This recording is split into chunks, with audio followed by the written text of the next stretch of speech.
আর এখন আমি আছি ইটা থানার মান্নাই গ্রাম। আর একটা জেঠিমার আমরা খোঁজ পেয়েছি, খোঁজটা দিয়েছে দিদি। বাড়িতে কে কে আছে?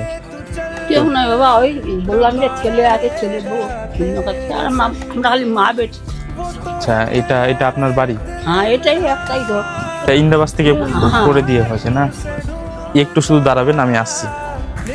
আর আমরা আরো একটা বাড়ির খোঁজ পেয়েছি।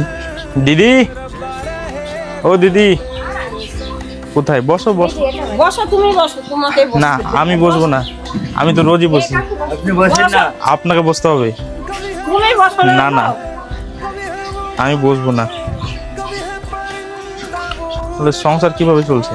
ওই আমি একটু লোকের বাড়িতে কাজ করি, এখনই কাজ করতে গেছিলাম। কাজ করতে গেছিল? হ্যাঁ, লোকের বাড়িতে কাজ করি। আর এই হাই স্কুলের গেটে থাকে, মাত্র ১,৫০০ টাকা স্কুল থেকে দেয় আমাদের। প্রতি